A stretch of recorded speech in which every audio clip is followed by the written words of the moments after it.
Created by artist Bob Kane and writer Bill Finger, Batman made his debut in the year 1939, first appearing in issue 27 of Detective Comics. After his introduction, the character rose to fame with the release of his own comic book title that following year. The comic series proved itself to be quite popular to the public, and in 1966, a television series debuted by William Dozier, chronicling the crime-fighting adventures of Batman and his trusty sidekick Robin, played by the late Adam West and Burt Ward.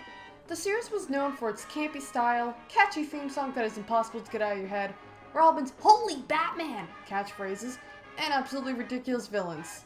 Well, okay, not all of them were ridiculous, but some were just egghead. Really? And like most franchises, Batman's character and story have gone through many changes as he expanded from comics to radio, television, film, video games, and even a parody musical. Calendar Man, your days are numbered. Batman, the tiny little bird. Well, looks like today's not your lucky day. Boxing Day's coming early. But wait a minute! A fan yells from the heavens. Batman's not supposed to be a goofball. He's supposed to be dark and brooding, causing all the right trade stuff every time he's brought up. While hardcore fan, you're not wrong. But that brings up the question. What did this character ditch the camp and become dark and gritty? In fact, why do some franchises go dark and gritty? Today we're going to be taking a look at adaptations of media that have dabbled with dark themes and whether in today's era it can still be appreciated or if it's still frowned upon. First off, let's distinguish the difference between dark versus edgy. Dark refers to the shift in tone that seeks to make a piece of media more serious, gritty, and mature, and typically applies to media targeted towards the older demographic, that being teenagers and adults. Some dark media is oftentimes void of adult subject matter, such as violence and nudity, but that doesn't mean it's not allowed. Edgy, however, refers to breaking the boundaries on what is deemed acceptable, essentially spicing up a piece of work by adding in an excessive amount of adult content, such as cursing, violence, drug and alcohol use, nudity, and sometimes controversial subject matter, such as abuse. To some, edgy could also refer to something or someone trying too hard to be dark. Like dark content, it also applies to media targeted towards the older demographic. Whenever a new trend enters society, like fidget spinners, companies will quickly jump on the bandwagon to slap that trend to their own works or make knockoffs of it because they know that people will throw their money at it. During the 90s, some media targeted towards kids were toying with dark themes and narratives. A popular example being Batman the Animated Series, a cartoon that aired on Fox Kids known for its dark tone, mature story, and well-written villains. The cartoon became an instant hit, and still to this day is considered to be one of the best cartoons of the 90s and one of DC's best animated series. After that show ended, Disney released an original cartoon called Gargoyles in 1994, which shared similarities to Batman the Animated Series in that they both have a dark tone, complex story arcs, and a mature narrative. Out of all of Disney's cartoons, Gargoyles has to be the most popular, with it having a large fan base and even a fan convention. Dark media and darker adaptations made its way to the early 2000s, and it got a lot more grittier from there. The bubblegum outlook of the 80s were out, and the dark and grungy 2000s were in.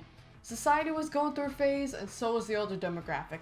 Teenagers were wearing smudgy black eyeliner and shopping at Hot Topic, and adults were promoting their music on MySpace.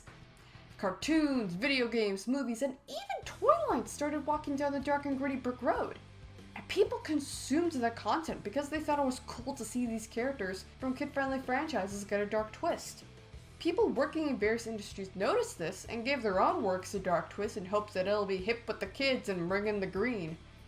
Of course, not every franchise that went dark got positive reception from fans. Sega wanted to attract an older audience with the Shadow the Hedgehog game, so they added in darker elements that wouldn't have been in any of the previous Sonic games.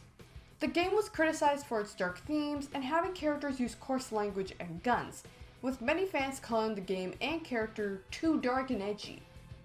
However, when I was 11 years old and Sonic was on my mind 24/7, I thought the Shadow the Hedgehog game was the coolest thing ever. I never played the game because it didn't have a console to play it on, but from watching the cutscenes and gameplay, I loved the darker and grittier take on the character. I loved his backstory, still do, and I loved the soundtrack. And if you don't find yourself headbanging to it whenever you hear it, you're a goddamn liar. So the game got negative reception from fans, but that didn't stop it from making a profit, making 2.06 million copies by March 2007. In the 80s, there were two clubs dedicated to kids' cartoons. There was the Only Made to Sell Toys Club and the We Didn't Rip Off Ninja Turtles Club. And one of those iconic shows made to sell toys was Thundercats. Kids loved the show and the toy line, and it's still well loved by fans to this day. And while some fans that grew up watching the show can still enjoy from a nostalgic point of view, they might not enjoy it once they take off their nostalgia goggles, because then all they'll see is generic as hell characters, cliche dialogue, and morals trying so hard to shove it down their throat. First impressions are often wrong. Trust is something that takes time to grow. Rules are only meaningful if people agree to follow them. Otherwise, they're just words. You made a mistake, but mistakes can be valuable if you learn from them. Alright, I get it. And like most things from the 80s, someone decided, hey, we should reboot it. And no, I'm not talking about the new Thundercats Roar, I'm talking about the Thundercats reboot. Not only does the reboot don anime-inspired art direction, the show darkened the tone without sacrificing the bright visuals and the charm of the original, and showing more sophisticated themes instead of telling you the importance of eating your vegetables. And thank the Lord Snarf doesn't talk! The reboot was not only respectful towards the original source material while still updating it, it was also respectful to the fans of the original show. The people that worked on the reboot knew how much Thundercats meant to those that grew up watching it, so obviously they wanted to take a more mature approach to the show to make it appealing to the older fans. A darker and mature shift is often intended not to reach a new audience, but rather keep an existing audience as it grows up. While I enjoyed watching the G1 Transformers cartoon because of its charm and good old 80s cartoon goodness, I much prefer Transformers Prime because of its writing, well-rounded characters, and how it's not afraid to cross the line and have its dark moments. As we grow older and are exposed to other media and stories, our expectations change. Most adults aren't going to bother watching something with childish dialogue and a plot that revolves around talking animals learning about manners and sharing, because that's something children can connect to. But if you have a show featuring talking animals going through realistic experiences that people can connect with, then adults will pay attention because that's something that they can connect to. Remember at the beginning I asked why Batman ditched the camp and went to the dark side? Well, Batman did start appearing in darker stories around the 70s. However, it was a comic book released in 1986 that not only permanently transformed him from camp to vamp, it also started an era in comics known as the Dark Age of comic books. Batman: The Dark Knight Returns. Written and drawn by Frank Miller, with Klaus Janson and Len Varley also contributing to the art, the 4-issue series told the story of 55-year-old Bruce Wayne returning from retirement to fight crime, with the police force and government going against him. The series was a commercial and critical success, serving its place on many top lists of best Batman comics, and IGN calling it a true masterpiece of storytelling. It even got adapted into a 2-part animated movie released in 2012 and 2013, to massive critical success. And still to this day, it is considered to be one of the greatest works in comics history. Okay, I'm going to use a word example. Say you have a friend that holds a barbecue every summer, and every single freaking year they always serve the same damn thing. Hot dogs, Caesar salad, and lemonade. Personally, you don't mind hot dogs and lemonade, but god damn it, would it kill them to bring something new and different to the table? The Shadow the Hedgehog game, the Thundercats reboot, and the Dark Knight Returns all have something in common. They were all created to bring something new and different to their respective franchises. But I forgot to mention another piece of media that introduced a darker take on the mahou shoujo genre, Pula Maji Madoka Magica. A brief synopsis on the anime, Madoka Magica follows the story of Madoka, a middle school student who one day finds a strange talking creature named Kyubi. She and her friend Sayaka save Kyubi from danger, and in return Kyubi offers the girls one wish to be granted. In exchange they sign a contract to gain magical powers and fight witches.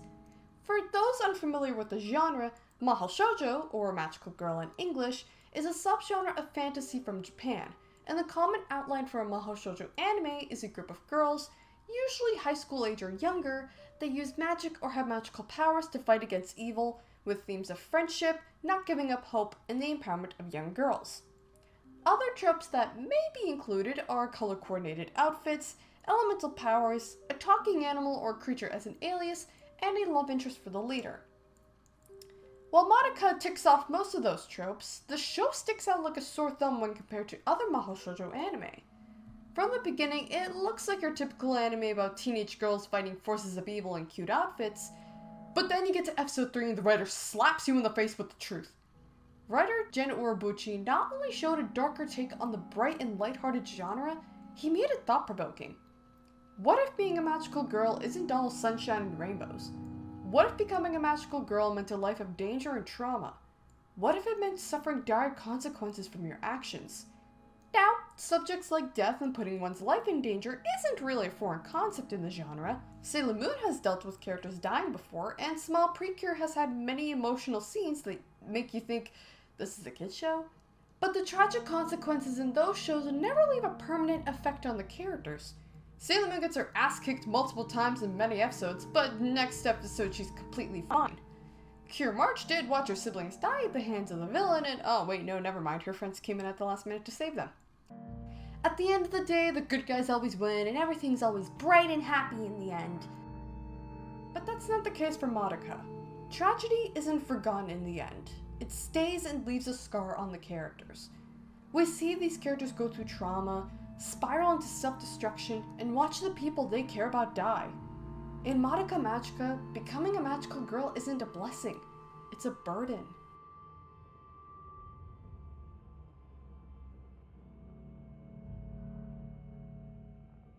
So, we looked at reasons why some franchises go the dark and gritty route, but does giving something a dark and mature twist make it better or worse? To me, that's a question without an answer. On one hand, I actually enjoy dark and gritty things, and I think there are some franchises that deserve a darker and mature take for their older fans. But on the other hand, there are some franchises that are fine just the way they are, and giving it a dark twist can turn away viewers and fans. When something is fittingly dark, it can add depth and maturity, but when something is needlessly dark, it comes off as trying too hard. You could have a movie with characters that slice up monsters, drop the F-bomb every 5 minutes, and have a smoke and a beer with their buddies when the job is done, but if there isn't a coherent narrative or reasons to care about the characters, then audiences are going to be left unsatisfied. Taking a franchise, dousing it in adult content, and darkening the tone isn't what makes it good. What makes an adaptation good is the thought and attention put towards the story and the characters, themes that make you think and challenge your morals, and leaves an emotional impact on you.